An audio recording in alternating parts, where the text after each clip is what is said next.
Yan, nagpakulo tayo ng tubig. Nilagyan ko ng kamatis, sibuyas, at pinigaan ko ng kalamansi. Magluluto tayo ng sinabawang isda. Yan. Takpan natin.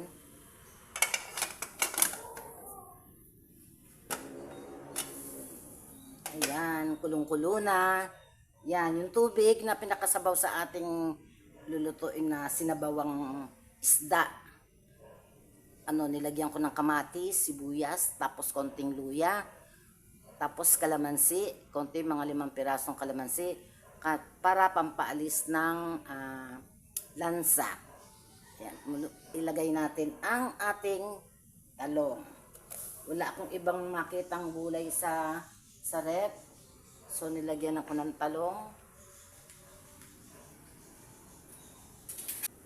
Timplahan natin ng patis.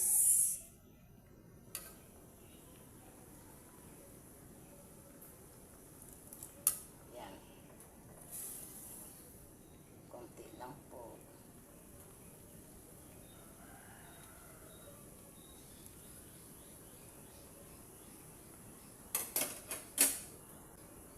Takpan muna natin. Yan. Isunod natin yung, wala akong ibang gulay nga makita sa ref. Ito yung siling maliliit. Siling payat na pampakbet. Sama na natin para bumango yung ating sinabawan. Ang ating sinabawan na isdang, ano ba to? Malakapas. Yan, malakapas yan. Sabay-sabay na natin. Madali lang naman maluto yun. Sandali lang, luto na yan. Ilang minuto lang. Tapos, taktakan natin ng konting pampalasa. Yan, tak-tak-tak. Ayaw bumaba. Takpan uli natin.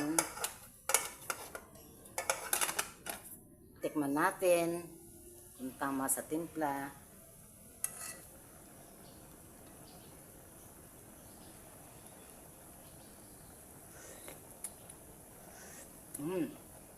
Sarap. Okay na po. Okay na po. Ito po yung ating niluto. Sinabawang isda. Yan. Tapos, may sili siya. Wala akong makitang ibang gulay. Ito na lang nilagay ko.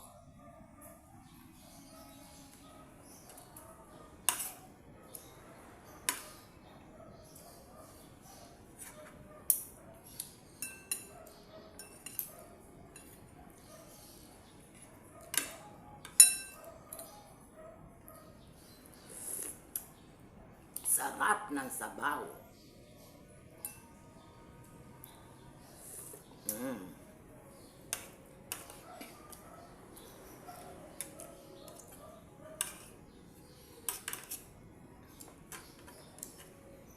Ito yung isda, oh. Nagugas ako ng kamay, medyo kakamayin ko siya.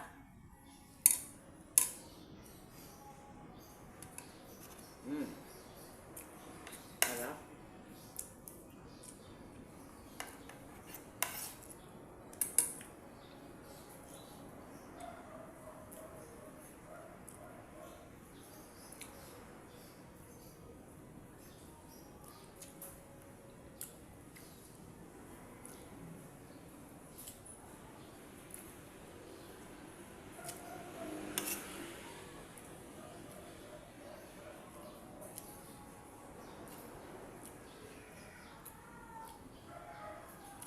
May talong, may sili, yung siling pampakbet na hindi maanghang.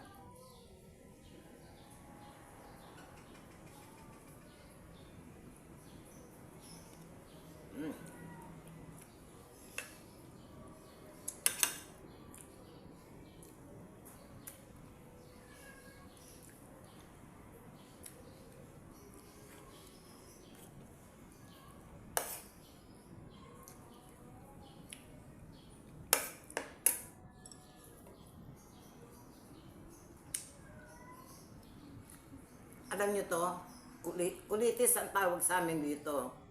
Yung spinach na may tinik. Yan. Ginisa ko sa sardinas.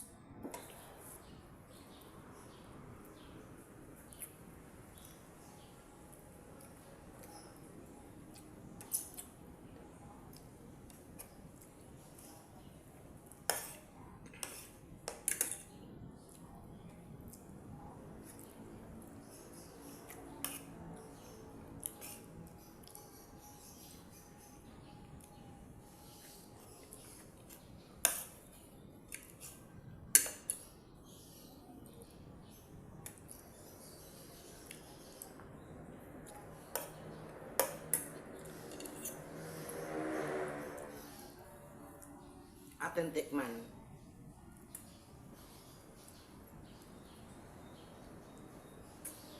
Sarap.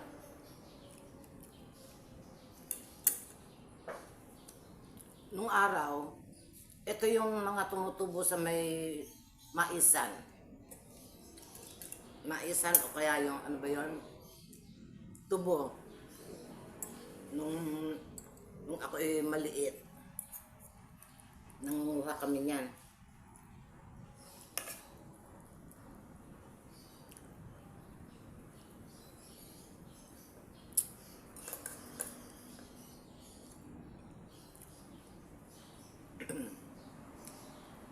Sarap.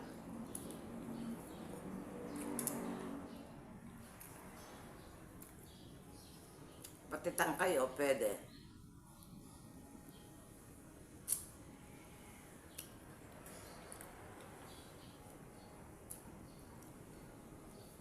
Malambot.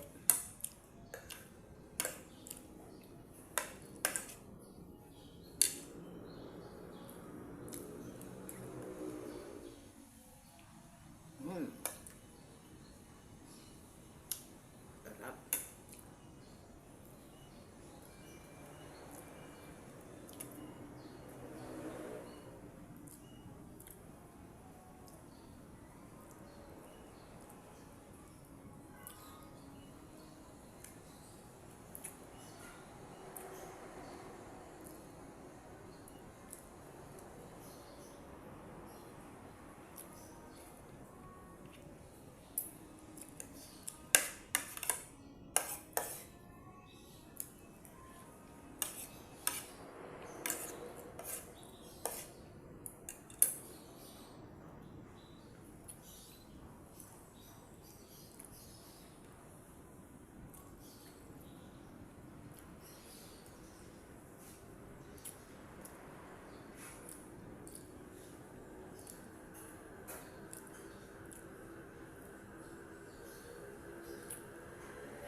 Sip-sip ako ng ulo.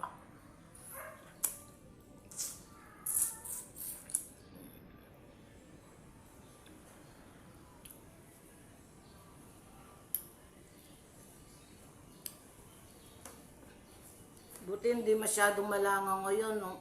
Last na punta ko dito sa mga pinsan ko, dami langaw. Ngayon, pa isa-isa na lang, takpan ko nga. Yung aking inumin. Sa amin din, sa Hermosa, ang langaw ngayon. Pero nabawasan na rin.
tapos na. Maraming salamat po sa inyong lahat. Doon po sa, baka dumaan yung video natin sa wall ninyo, paki-like lang po at tawag nito. Maki-comment po kayo. Like po, comment, and subscribe po. Ayan. Paki-share na din po ninyo. Kung di man po nakakahiya sa inyo, paki-share naman po ninyo. Ayan. Maraming salamat. Good day po sa atin lahat.